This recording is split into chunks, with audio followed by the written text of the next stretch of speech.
ప్రసాదంలో నత్తపడిందని ప్రశ్నించిన భక్తులపై పోలీస్ కేసులు నమోదు చేయడాన్ని వైఎస్ఆర్సీపీ విజయనగరం జిల్లా అధ్యక్షుడు మజ్జి శ్రీనివాసరావు తీవ్రంగా ఖండించారు. విశాఖలోని సింహాచల దేవస్థానం పులిహోర ప్రసాదంలో నత్త కనిపించిన వ్యవహారంపై ఆయన స్పందిస్తూ కూటమి ప్రభుత్వ వైఖరి ప్రజాస్వామ్యానికి, భక్తుల మనోభావాలకు విరుద్ధమని మండిపడ్డారు.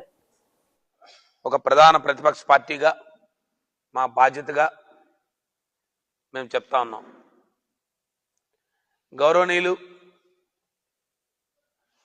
వైఎస్ఆర్ పార్టీ జాతీయ అధ్యక్షులు మాజీ ముఖ్యమంత్రి జగన్మోహన్ రెడ్డి నేతృత్వంలో ఒక ప్రధాన ప్రతిపక్ష పార్టీ అయిన వైఎస్ఆర్ పార్టీ 25వ సంవత్సరంలో ఈ ప్రభుత్వం తీసుకున్న నిర్ణయాల్ని, ప్రజా వ్యతిరేక నిర్ణయాలను అనేక సందర్భాల్లో ప్రజల తరపున పోరాటాలు చేశాం.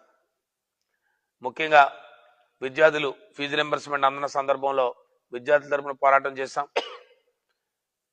లేదు మరి రైతాంగం అనేక సందర్భాల్లో ఇబ్బందులు పడితే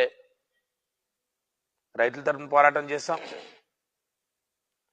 లేదు మీ అందరికీ తెలుసు, ఒక ప్రధానమైన పెద్ద ఉద్యమం చేశాం, కోటి సంతకాల ఉద్యమాన్ని. ఏదైతే ఈ ప్రభుత్వం తీసుకున్న, గత ప్రభుత్వంలో ఉన్న ప్రభుత్వ మెడికల్ కళాశాలను ప్రైవేటీకరణ దిశగా వెళ్తున్న సందర్భంలో ఇది మంచి నిర్ణయం కాదని చెప్పి వారు చెప్తున్నప్పటికి కూడా మరి ప్రజల తరపున పెద్ద ఎత్తున ఒక సంతకాల ఉద్యమం చేశాం. మీ అందరికీ తెలుసు దీనికి ఎంత మద్దతు పలికింది.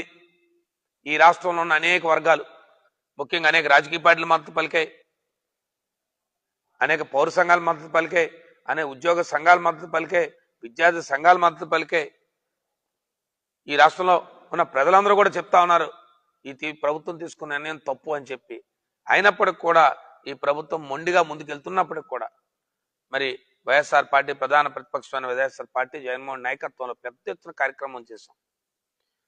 మరి మీ అందరికీ తెలుసు, దీంట్లో ప్రతి ఒక్కరు చెప్తా ఉన్నారు ఈ నిర్ణయాన్ని వెనక్కి తీసుకోండి అని చెప్పి.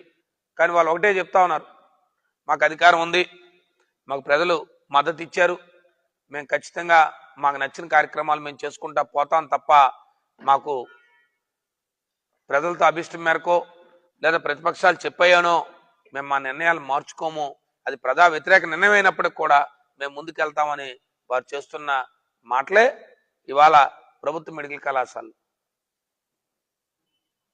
ఎంత వారు చెప్తున్న మాటలు చూస్తూ ఉంటే ఏదో కేంద్ర ప్రభుత్వంలో ఉన్న కేంద్ర మంత్రి గారు చెప్తున్నారు ఇది పిపిపి విధానం మంచిది అని ఒక ఉత్తరాన్ని చూపించి ఈ రాష్ట్రంలో ఉన్న పేద మధ్యతరగతి కుటుంబాలకు సంబంధించిన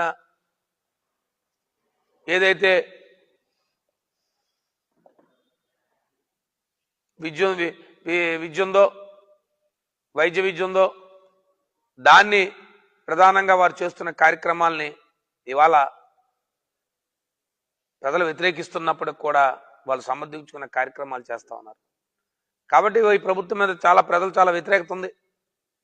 ఇవాళ మీకు ఒక్కొక్క అంశం మీద వస్తాను, ఎందుకంటే సంవత్సరం ఆఖరిలో ఈ సంవత్సరం ఈ ప్రభుత్వం ఎంత ప్రజా వ్యతిరేకత మూట కట్టుకుంది, ఈ ప్రభుత్వ పరిపాలన ఎలా ఉంది, ఈ ప్రభుత్వంలో ప్రజలు ఎన్నిక ఇబ్బందులు పడుతున్నారు, అనేక వర్గాలు ఇబ్బందులు పడుతున్న విషయాన్ని మీ ద్వారా ఈ నియోజకవర్గంలో ప్రజలందరికీ తెలియజేయాలన్న బాధ్యత ఈ నియోజకవర్గ ఇన్ఛార్జిగా నాకు ఉంది. కాబట్టి మీకు ఇవాళ ప్రధానంగా చెప్తా ఉన్నాను. ముఖ్యంగా రైతాంగం చూసుకుంటూ ఉంటే ఇవాళ రైతాంగంకి గిట్టుబాటు ధర లేదు, లేదు రైతులకి సకాలంలో ఎరువులు అందించే పరిస్థితి లేదు, లేదు రైతులకి మీరు చెప్పిన ఎన్నికల హామీలు అయిన అన్నదాత సుఖీభావ పూర్తిగా ఇవ్వలేని పరిస్థితి. ఇవాళ రైతులు ఎన్ని ఇబ్బందులు పడుతున్నారంటే ఆఖరికి ఒక ఎరువు బస్తా కావాలంటే లాఠీ దెబ్బ తినే పరిస్థితి వాళ్ళ రైతులకు వచ్చే పరిస్థితి. మరి ఆనాడు రైతు భరోసా కేంద్రాలు పెట్టి ఆనాడు ప్రభుత్వంలో, ముఖ్యంగా వైఎస్ఆర్ ప్రభుత్వంలో జగన్మోహన్ రెడ్డి నాయకత్వంలో వాళ్ళు వ్యవసాయం అంటే పండగలాగా చూసిన పరిస్థితి నుంచి ఇవాళ మీరు వ్యవసాయం దండగానే పరిస్థితి తీసుకొచ్చారు. ఆ రోజు వ్యవసాయం పండగ, ఎందుకంటే రైతు సేవ కట్టి ఆ రోజు రైతు భరోసాలు పెట్టి గ్రామ స్థాయిలో విత్తనం నుంచి పంట కొనుగోలు వరకు ఆ రైతు భరోసా కేంద్రానికి వెళ్తే కార్యక్రమాలు చేసేవాళ్ళు. ఇవాళ అలాంటి పరిస్థితులే మీ అందరికీ తెలుసు. ఇవాళ ఇప్పటికి కూడా ఎరువుల కొరత ఏ రకంగా ఉందో రైతులకు అందలేని పరిస్థితి. ఎరువులతో పాటు గిట్టుబాటు ధరలు లేవు.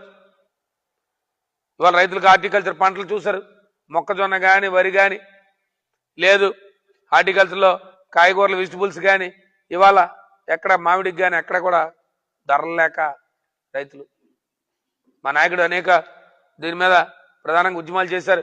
గుంటూరు మిర్చి ఆటికి వెళ్ళారు, మిర్చి రైతులను ఆదుకున్నారు. లేదు పొగాకు రైతులు తిరిగి పొగాకు రైతులను ఆదుకున్నారు. ఎందుకు చెప్తున్నామంటే ఈ ప్రభుత్వంలో రైతులు ఎంత ఇబ్బందులు పడ్డారనేది. అదే గతంలో రైతులకు ఎక్కడైనా గిట్టుబాటు ధర లేకపోతే 1000 కోట్లతో ధర స్థిరీకరణ నిధి పెట్టుకున్నాం. ఇవాళ అలాంటి పరిస్థితి లేదు. మాకు శివారు పెందల కోతవైపు దూరంలో ఉన్నారు మనకి వ్యవసాయ శాఖ మంత్రులు, ఆయన ఎప్పుడు స్పందించరు. ఏం చెప్తారంటే అంతా బాగుంది, చాలా బాగుంది అని చెప్పి వెళ్ళిపోతారు తప్ప ఇవాళ రైతులు రైతు కుటుంబాలు రైతులు ఎంత ఇబ్బందులు పడుతున్నారో, ముఖ్యంగా ఈ ప్రాంతంలో మీ అంత ఈ రాష్ట్రంలోనే రైతాంగం అంతా కూడా ఇవాళ చాలా ఇబ్బందులు పడే పరిస్థితి, రైతు కుటుంబాలు దీనస్థితిలోకి పోయాయి. ఇక రెండోది ప్రధానమైంది పేదలకు కానీ మధ్యతరగతి కుటుంబాలు కానీ ఈ రాష్ట్రంలో ఉన్న వాళ్ళకి వైద్యం, విద్యా వైద్యం, ఈ రెండు ప్రధానమైన రెండు కళ్ళు.